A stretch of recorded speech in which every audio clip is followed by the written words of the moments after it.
Hi everyone, today I'm going to go over the work we are doing this week. As I've mentioned before, it's going to be a little bit different because now we're moving on to our Seesaw platform. So the two important platforms that we're going to be using are Seesaw and Benchmark.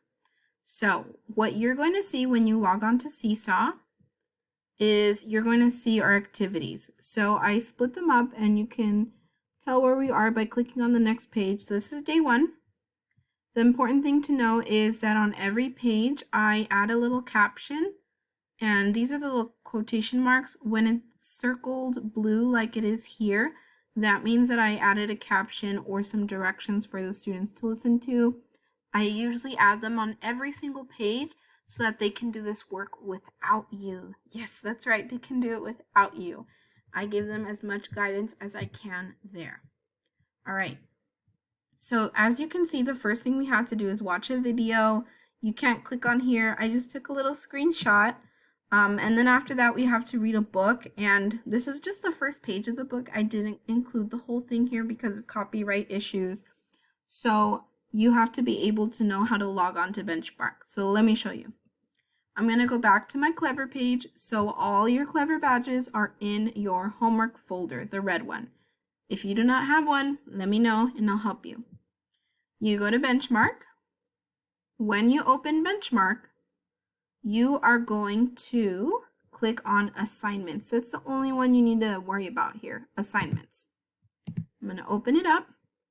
And as you can see, I split up our content between readings and videos and games. So I'm going to click on Readings. And I actually do have that video here just so you could all access it. So this is the first video. It's like an introduction to everything we're learning about the unit. And the first story, let me go back and see what it was. So I need to find this book called Mentor Read Alouds and go to page 14. So it's this one right here, Mentor Read Alouds. You're going to click on this, and this is where you're going to be able to read the story. Now you can turn the page at the bottom. When it lifts up like this, you turn the page, or I like to go down here and scroll until I find the page.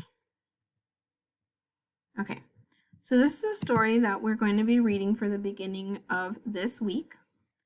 One very important thing is that you can click play so that your child can listen to the story. That is perfectly acceptable. They do not need to struggle reading through it. This is a very academically challenging text, so I definitely recommend having them listen to it if you need to.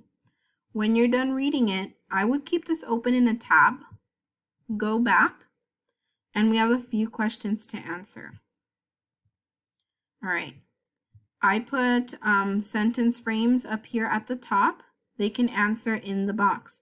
Now I know that they're still learning how to use these tools at the bottom. If the writing is really messy and they're struggling, you can click on this T to type, or they can record their answer here. Whichever one you find is best suited for your child, please do that. So you have 3 questions. You're going to do all of them. And then our last piece is a writing piece. Again, I just really want to point out you don't have to write with the tools. You can text or you can record. When you're all done, you're going to see something like this, and then you click on the green check mark to turn it in. Do not click on the green check mark until you're all done with all of the pages. Sometimes I get multiple submissions of the same assignment, and it's just easier if you wait until you're all done with everything to turn it in. When you click that green check mark, I'm going to get a notification. I'll check the work, I'll comment, and then I'll post it so that you can see it. Okay, so I hope this is very helpful. Remember that you can find the captions here. Your child can click on them, and I will give them some directions as to what they need to be doing. Okay, let me know if you have any other questions, but that's all. Thank you for checking in.